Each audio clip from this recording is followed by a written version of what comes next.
What's going on? This is the Brett Snodgrass podcast. I am super looking forward to today's episode. I got Matt Gottesman on this episode with me. Before I talk about Matt, go over to irondeep.com. Check us out, guys. Check out our blogs, our videos. You can also go to our YouTube channel, Iron Deep YouTube channel. Check that out. We got new videos coming out each and every week, including this video podcast. And make sure you guys check that out. If you're interested in the Iron Deep retreats, go over to irondeep.com and click on retreats. Check out our next retreats coming up.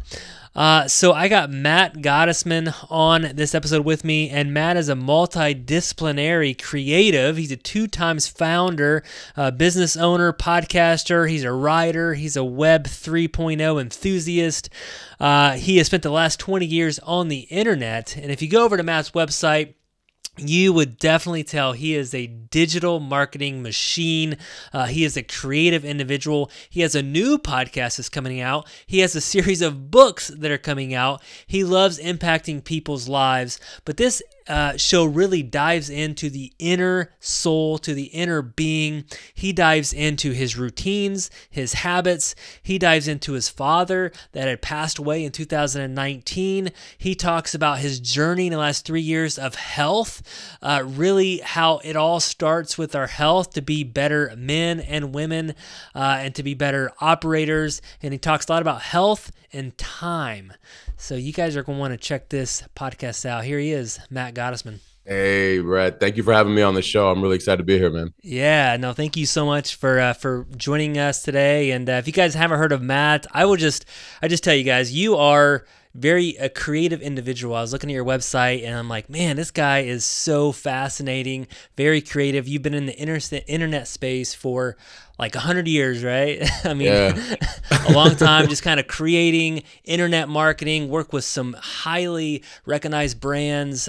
You have your own website, mattgottesman.com. You're a writer, your own magazine, podcaster, and now you're here today. But that's kind of like, you know, a little bit of your highlights, but kind of give us a little taste of really who is Matt Gottesman? Yeah, well, on the I think it's all interwoven. So on the professional side, I started with the internet when I was like really, really young, 95 AOL online, the internet. I was an athlete and I loved the internet. It was like two very distinctly different worlds, very different worlds. And it just stuck with me. I knew it was the future when everybody's kind of like, what is this thing? And which was interesting because when you're in college, and they're like, what do you want to do? I'm like, something with the internet, And I was in international business where all of my degrees. And they're like, well, we can't help you. And I'm like, well, the internet kind of connects us globally. So business, internet, and but I get it. It was new. It was just new. And they didn't really know how to help. And it wasn't anybody's fault. It was just new. And so I'm like, all right, I'm going to have to swim out in waters on my own and figure this out. And I did. And so my journey has been, really for like the last 25 years of like figuring out the internet and watching its evolution and seeing how it was going to affect good and bad in a lot of different areas. And, so that led me, like, I had my first startup in my 20s and an internet startup, and it was very early. So code was very difficult then. It's not the way it is now. And I learned very valuable lessons in very valuable losses, if you will. But that gave me the rest of my, start in understanding how the internet on the back end works and on the front end. And I ended up, consulting with really big brands, like you mentioned, like Louis Vuitton and Moët Hennessy in New York, Krug Champagne, Dom Perignon, Veuve Clicquot, Renard, to the World Trade Center. Like these were cool brands because they were starting to, the business world was starting to understand digital was a big deal. And then, just drastic life change in 2012 to 14. I think it was a 2-year shift, really. And from a personal level, I was burnt out. I was really, really, really burnt out. And I took major hits in my professional life and my personal life, and really, like, had kind of your quintessential, everything's removed, start from scratch kid. And, I was 34, 35. And, we got this idea in society that we're going to have it all. As men who are driven, you think you're going to have it like, a lot figured out by 35, and you've got, your things going, and, everything's all like checked off your list. And my list got thrown out the window immediately. Wow. And so, so I was like, all right. And, I learned some really great things from my father, who was my best friend and mentor for many years before he passed. And, he was just kind of like, you're going to have to make a run for you. And you're going to have to just do things differently. And you're going to have to own that. And you're going to have to embrace being different. And I really admired him for that. It's the short version of that story, but it was like a gut check when he's just like, hey, like, I think you're out of time. Like you're at an age where I think you need to start worrying about the run you're going to make for yourself. So I took to the internet in 2014 for myself for the first time. Imagine I'd done it for so many people, but I wasn't doing it for myself. And I wanted to have very real conversations online about entrepreneurship without glamorizing it the way it is often made. I wanted to have conversations around mental health and relationships and spirituality and like, who are we really, and I did use some of that strategy side of me. Like, I'll be real about that always. I'm always transparent. It's like, I knew from a standpoint of, let me have my own conversation. Let me build my own distribution. Let me have my own audience, because I knew where we were heading. I just knew it, like you couldn't not see it. And if I'm preaching it to everybody else, but I'm not doing it myself, then, I'm not really leading by example. And so I took to the internet, and I had a bunch of different channels online, and they started to take off organically. And then the podcast came in, and other endeavors. And then that obviously led to newer opportunities for consulting in digital. But I was like, no, I need to start shifting my thinking about scalability of who I am in my time. And, you fast forward a few years to 2019, and my father, was in the hospital, and it looked like he wasn't going to make it, and he didn't. And, it really got me thinking. I was turning 40, and I'm like, this man like worked until his death, and there's nothing wrong, because he was very purpose driven. But something in me got about the health and about time that really hit me very hard about like, how are we really taking care of the body that is housing our soul?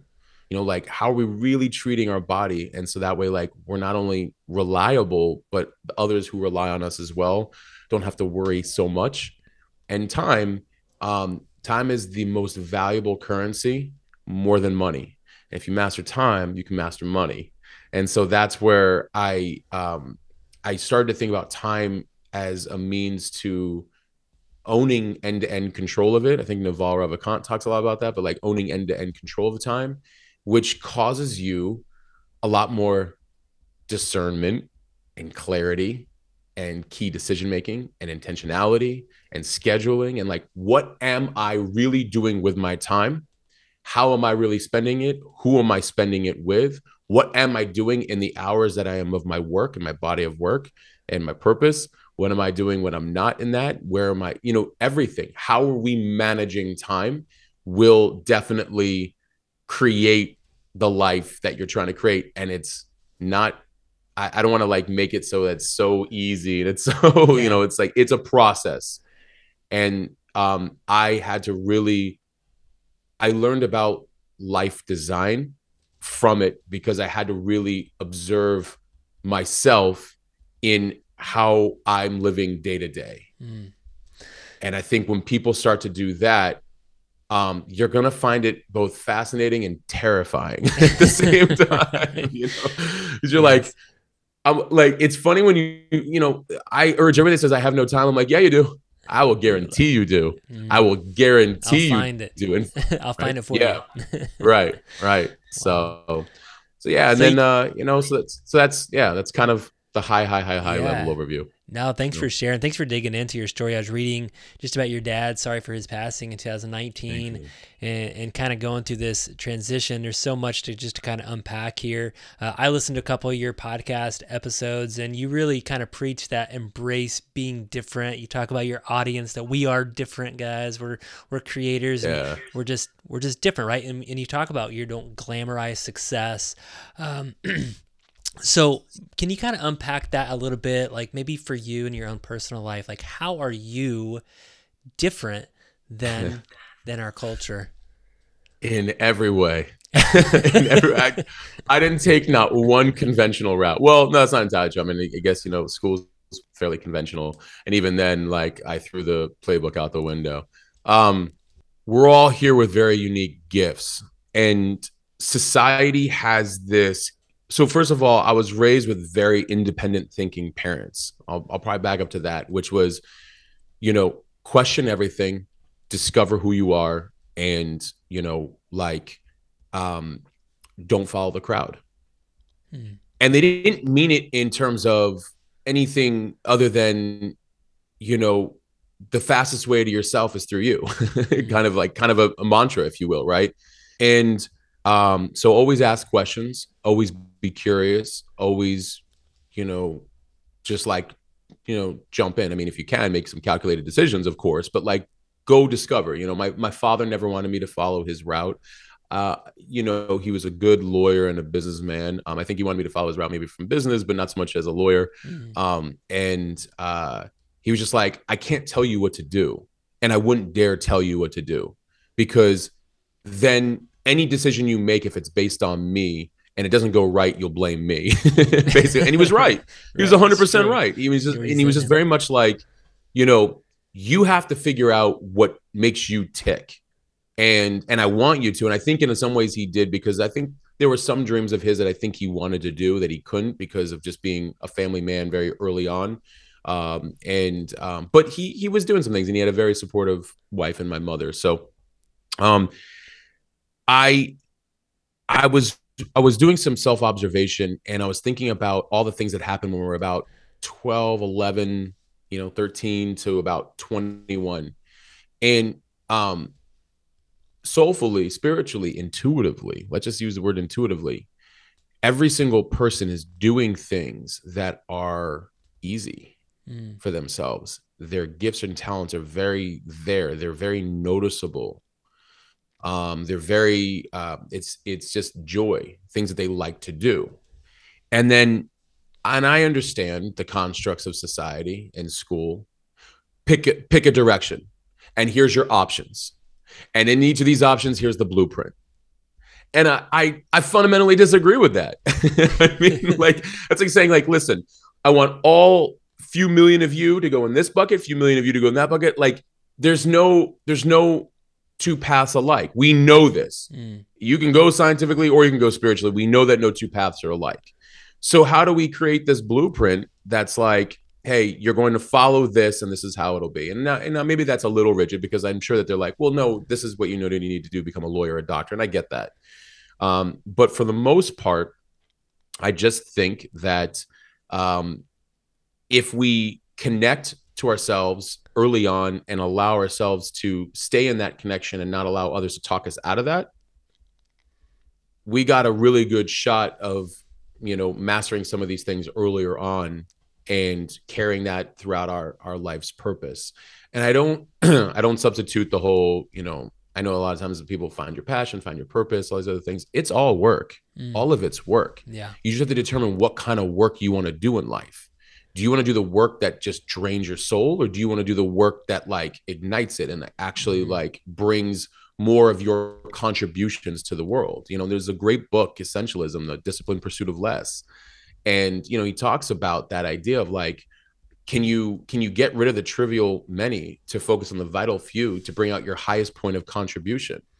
Like, if you really tap in as a creator, and we're all creators, how do we bring more of that, of what we're here to do, to the world?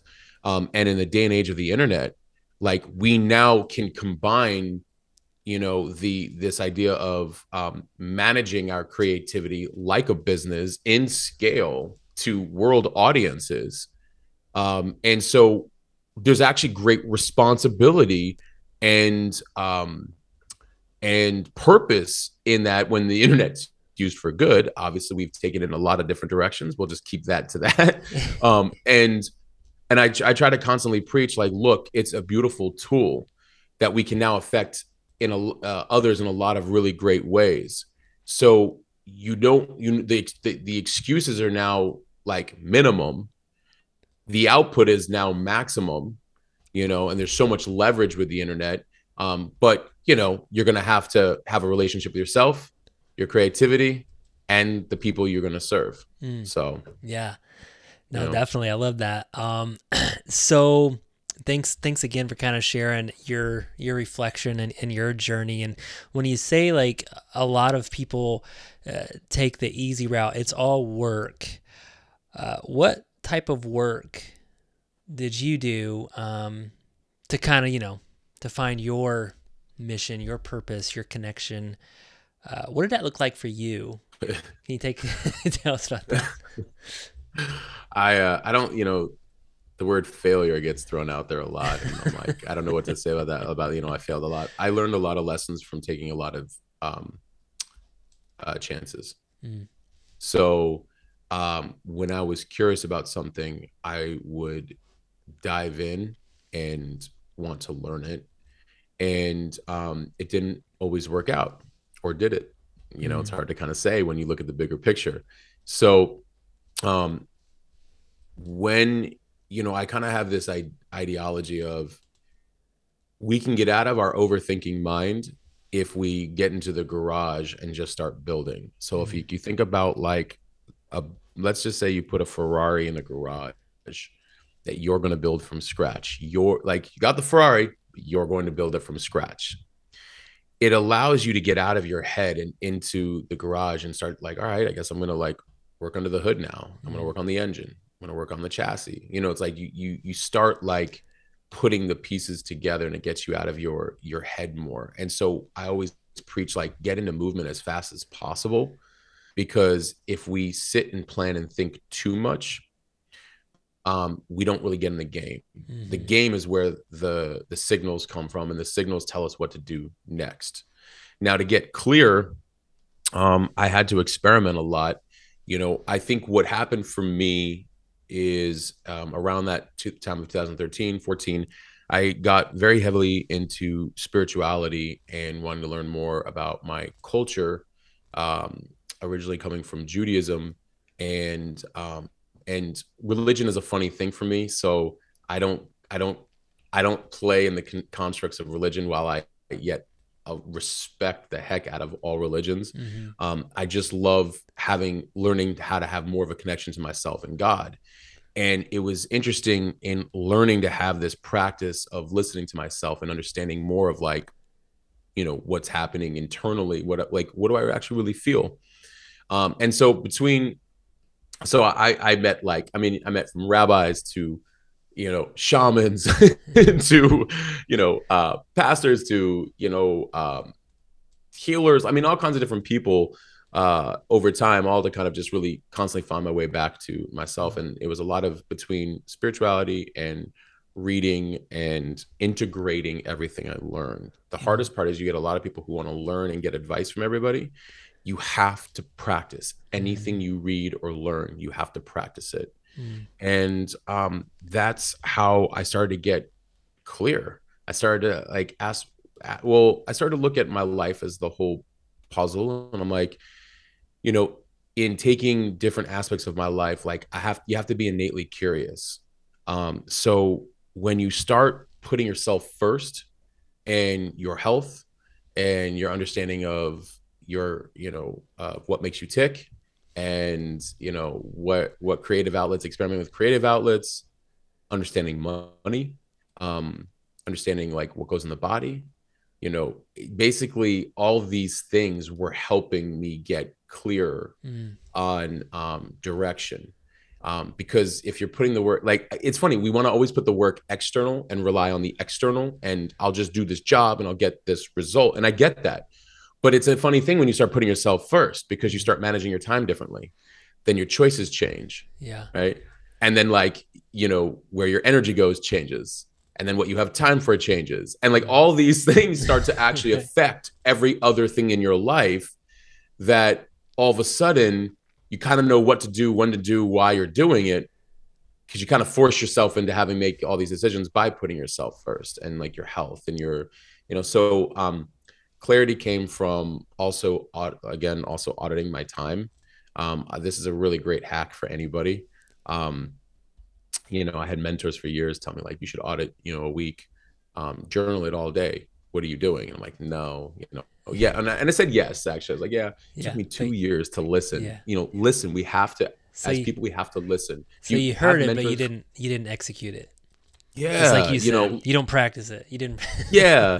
Listen, if we ask for help, mentors, professionals, God, wherever, like, everything gets delivered to you. Are you seeing the sign enough to be like, should I be listening? Yeah, you probably should be listening, And it took me 2 years to actually audit my schedule. And what I did was I would journal throughout the day for 7 days what I was doing, and in any given time frame. And what did you find? I was all over the place. Calls I didn't need, meetings I didn't need. I wasn't honoring my skill set, which was like writing and building, like, with internet and like tech and stuff like that.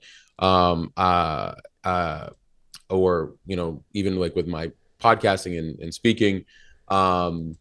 I found that I wasn't consistent with when I was eating. I wasn't consistent when I was waking up. I wasn't consistent with any activities that were good for my health. I like everything. Yeah. I wasn't consistent with my sleep. I didn't always have enough extracurricular activities because I thought I didn't have enough time.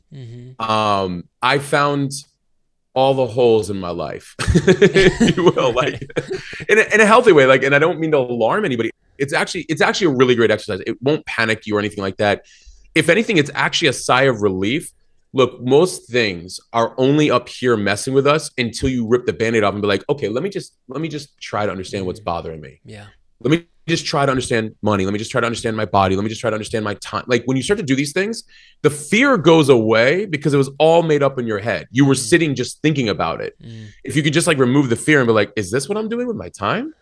And it forced me to think about, okay, what do I want to do with my time? Yeah. And why? So you fundamentally start asking yourself these questions. Well, yeah, you're going to get clear. You're forced into clarity in a lot of ways. What do you want for your life? And what would that feel like? And how, a woman I had dated for a while, who's an absolute great friend, she had talked to me about this idea of your average perfect day. And it's all about kind of like, it's like a 25, 27 question, format that you have to answer, and you go in depth. You don't just like answer. I mean, it takes days. It takes a few days, and you're talking like 30, 40 pages of like writing. And it's a very interesting thing. It's an intuitive writing process, and you're actually thinking about a full day in the future that is designed by you in a multitude of different ways. And it plays to your olfactory, your smell, it plays to your sight, it plays to your vision, it plays to your feelings, it plays to like all these different things. It was a beautiful exercise. And the reason why you do it is because then you reverse engineer your day. Where are you at now? And how are you actually starting to create your days now that are in alignment with where you can see yourself heading and feel yourself heading. Yeah. And so you're now the painter, you're the creator of like your life, right? And it just started to bring a lot more clarity and direction. And so I became obsessed with my calendar, which, by the way, as a creative, nobody does. Systems thinking and like time and all that stuff changed me. Most creative people don't want to do those things because, and I, at least from my observation and from myself, was sort of like, oh, I don't want to impede on the creative Yeah. You process. want And like, I variety. want it to just flow out anyway. Yeah. Until I realized systems are actually pretty creative. Yeah. Time is actually really creative. You get to like create the way in which you honor and respect your work and at scale. And it changed my whole way of being. That's where I got systems, and time gave me clarity. And it was so wild to me because it's like the least places you expect to look bring you everything you need. And when I started calendaring, I started thinking about my day from the time I wake up to the time I go to sleep. And it was a process. It took me a little while because you're kind of figuring out like what works for you and what doesn't. And you want to be flexible to like, oh, that kind of felt good. Yeah. And all of a sudden here I am like 4 years later, 5 years later. And I'm like, wow, like look how, how in fact, the schedule is getting less and less and less about what I'm doing and when I'm doing it, that I actually have more time than I've ever had before, which is ironic because, I was like, well, how was I filling it? Right. So yeah, that relationship with calendaring and then auditing the schedule every Sunday really changed my life. Wow. About like, how am I living this upcoming week, and what am I doing in the times when I'm doing my work, and what am I doing in the times when I'm not? I love that. I love that. And I definitely need to do that. I've done the exercise of the perfect day. That's an awesome exercise. If you guys haven't heard of that, it's just kind of doing the average perfect day. Before the podcast, Matt, you talked a lot about health. I know that this is something that you've been really diving into the last few years. You talked about you have a couple of personal trainers, nutrition. This is something I'm diving into. This is mostly a business podcast. We talk a lot about business, but I want to just dig into the connection between your health, right, and really everything else. Right. I mean, your energy levels, your vitality. How has that been so impactful for you when you started to think about your health? Obviously, it happened when your dad passed, and when someone passes away, you're like, oh my gosh, life's temporary. I need to focus on my health, to be around for my loved ones. But just your stress levels, anxiety levels, mental health, energy levels. How has this been impactful for you to be investing in your health so much past few years? 100%. You said it all. Interestingly, as entrepreneurs, we often put our health last, and you always hear to put it first. And once I put it first, everything changed, and you actually become quite more, quote unquote, whatever that word is for each person, but like successful within your business because of putting your health first. And that's a very tough thing for most driven people who want to just run. They just want to build and do business and make money. And I get it. I totally get it. And it's, because it's also, it's a game, it's part of the game of life. But once I started putting health first, I was like, oh, wow. I'm like, this optimizes the entire game. And it changed everything. So so as an entrepreneur, a lot of times, like we learn things for whatever business that we go in, the route that we go in, how much extra time do we have, and we just talked about time, what we do, but like in that extra time, are we learning what we have to choose what we're learning?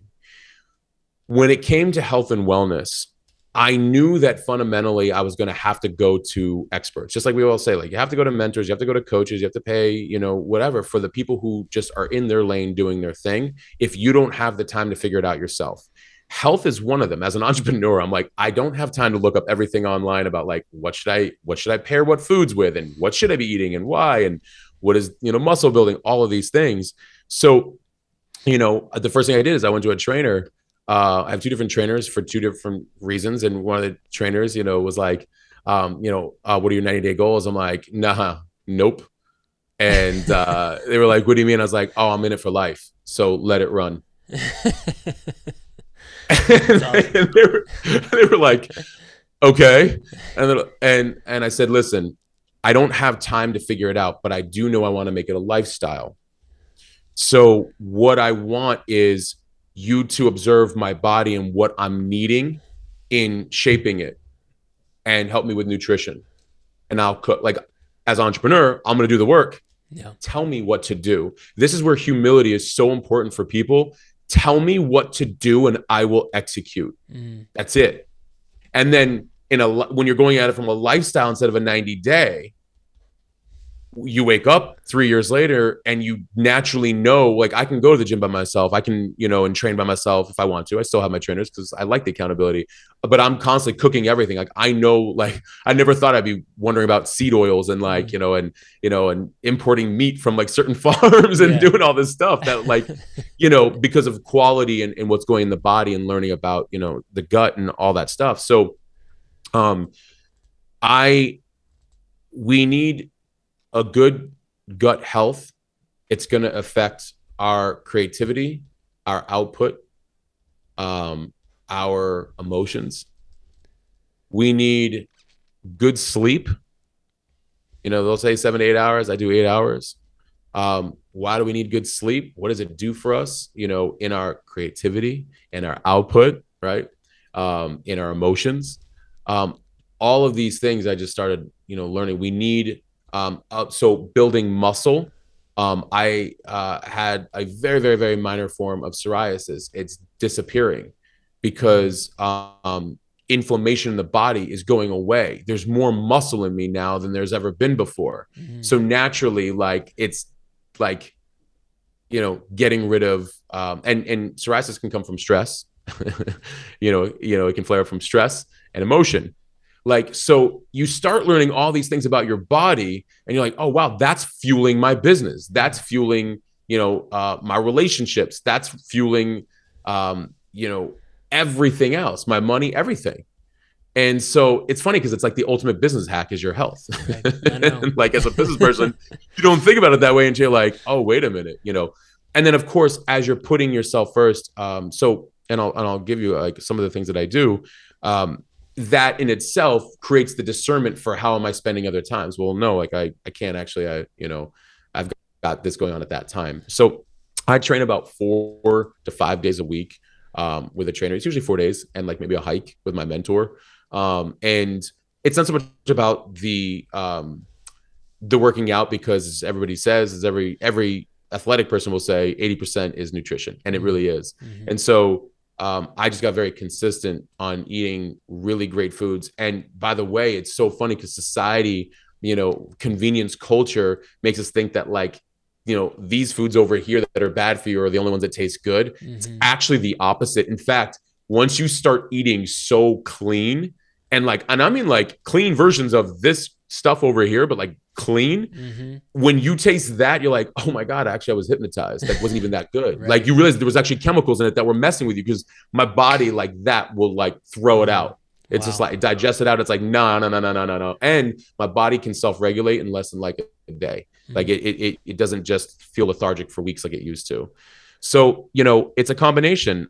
For me, it's sleep, 8 hours. I never thought I'd be a person that's in bed by 8:39 and waking up at 4:30 and 5. Right. 4:35 not a problem, but like 8:30 and 9, like at night, Stuff.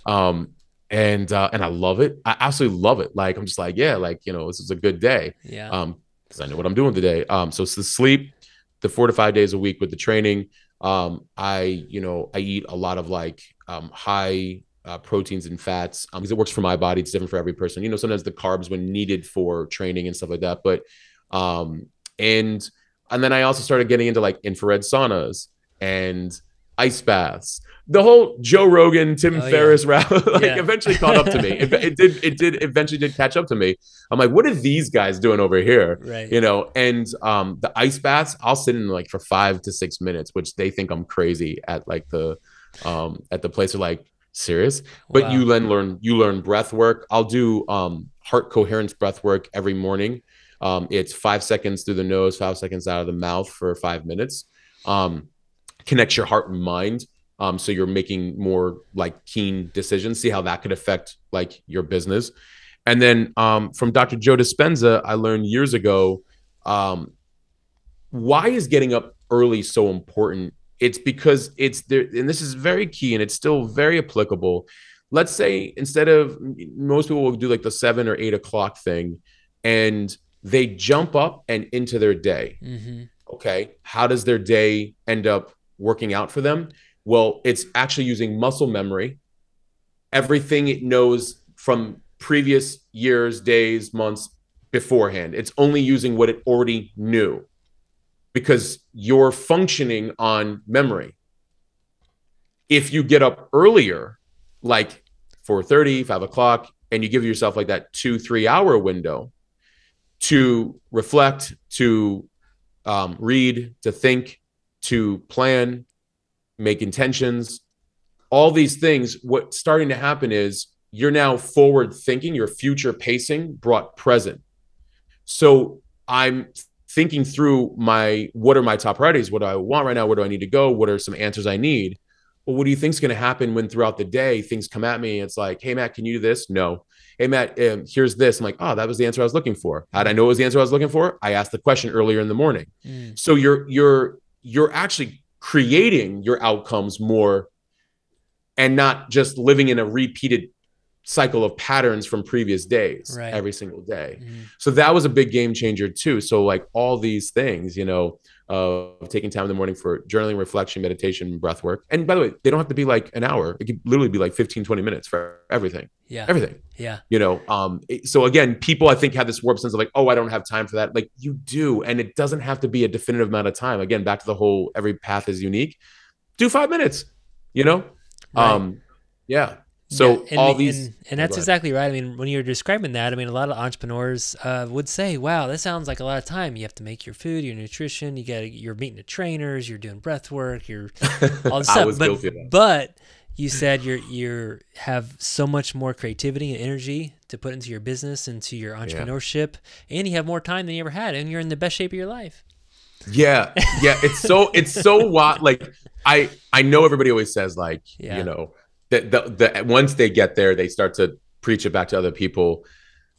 Trust me, I am your quintessential, I am you, wherever you are at that hasn't done it yet.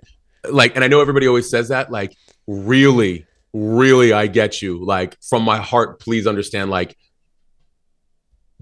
doing it like from a lifestyle, you really do wake up in the middle years later and you're like, how did all that happen? I did a recent Substack article on systems, and it was like on time systems, on money systems, and on health systems. And it was so interesting when I was thinking about the health systems. I'm like, of everything I do, I'm like, there's no way. How do I do all this? Like, when did that happen? And the funny thing is it takes no time. And I was like blown away I'm like, wow. So really, when you do have a relationship with yourself and time, and you just start working some things in, just a little bit at a time. A nutritionist many years ago, about 7 years ago, she made a really great point to me. This is when I first started kind of dabbling with nutrition. And she was like, add one thing each week, remove one thing each week. That's it. Do that for 12 weeks. You have added 12 things and you've removed 12 things. Welcome to your new life. Like add one thing. And by the way, it was so simple. Like, I remember she made me go to my refrigerator. She's like, you see that coffee creamer that you're using? I was like, yeah. She's like, pull that out real quick. And this was through like a Zoom call, and I pull it out and she goes, read me those ingredients. And I was reading the ingredients and she goes, you see that one right there? I'm like, yeah. She's like, that's in paint thinner. And I'm like, dropped it into the trash can. I'm like, noted. She's like, so that you just got rid of. Congratulations. She's like, drink a gallon a day of water. I was like, cool. She's like, done. Next. We'll talk next week. Then like, I tell people the goal is simple, like make things simple, not complex. You're just trying to simplify things. With the internet and digital marketing, one less click. Make things easier for the people you serve. In health, one less thing that affects your body, right?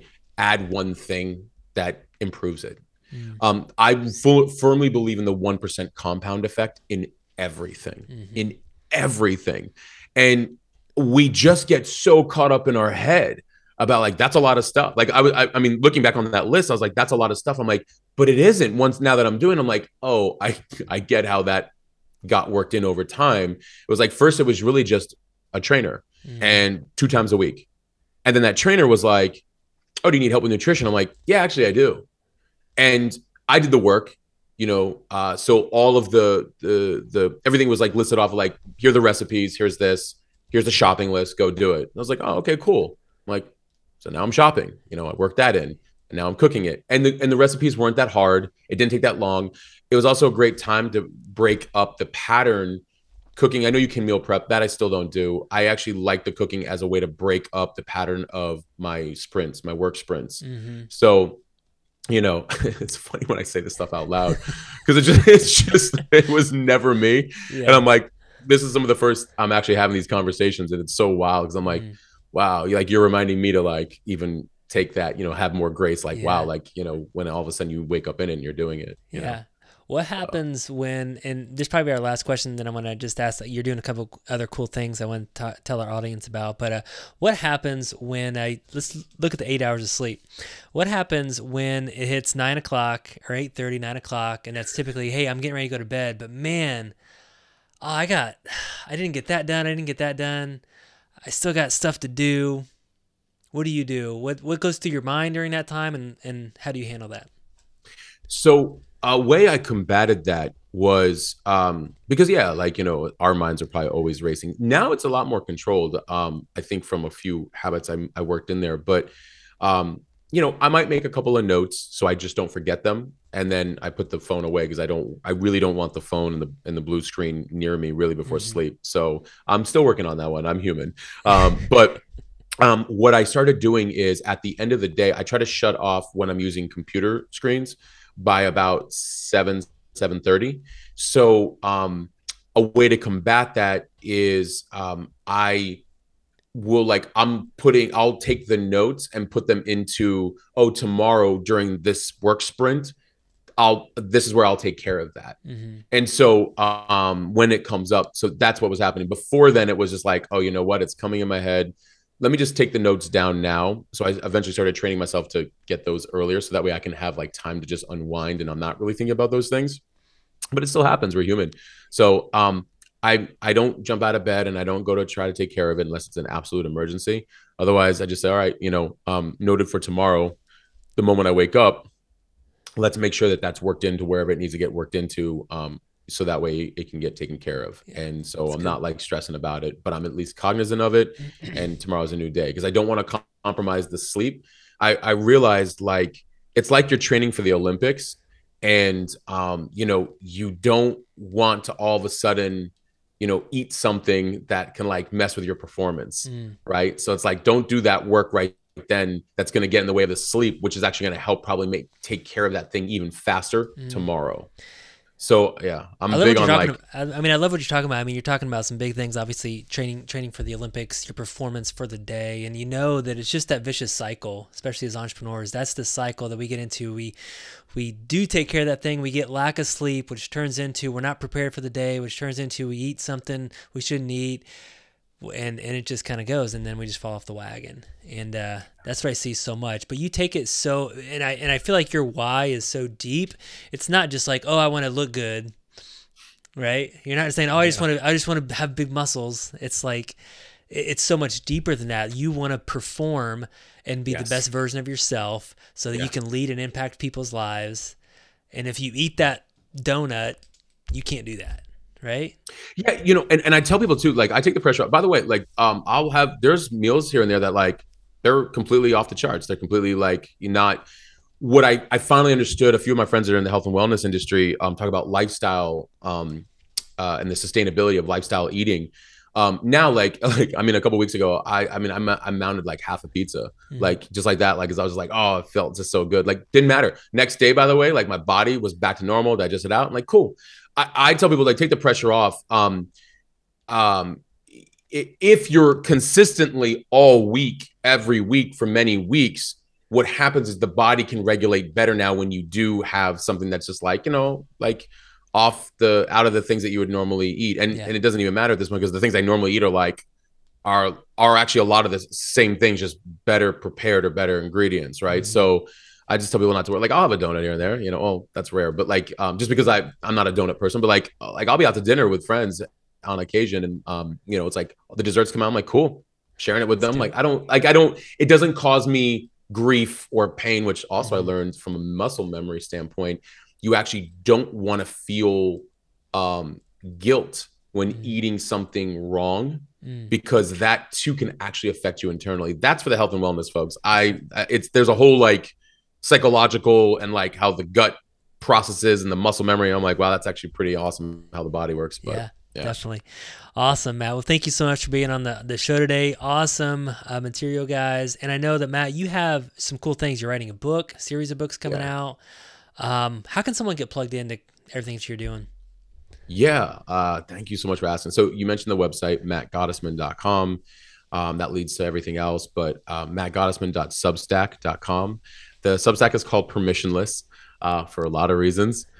You all do not need any permission, especially, to build whatever you want. And in this new world that we live in, and I was seeing the word come up both in the crypto blockchain world, where I like to play sometimes the last 4 or 5 years. And then also just in general, like permissionless, like, no validation or entry needed from anybody else than just getting in the game.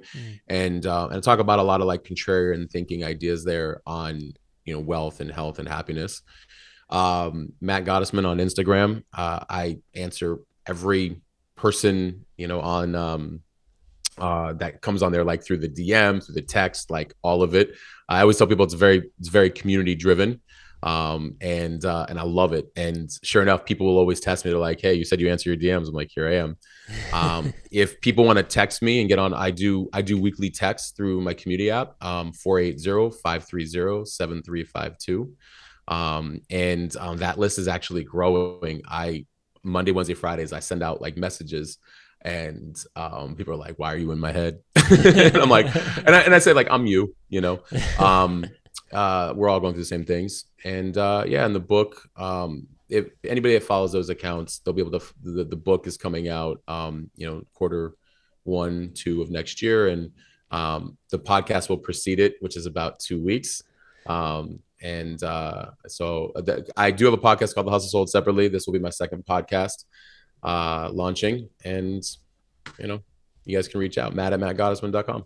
Sounds good, guys. We're going to put that in our show notes too on our YouTube channel, so check that out. And that's a wrap. Matt, appreciate you, buddy. Thank you for having me on.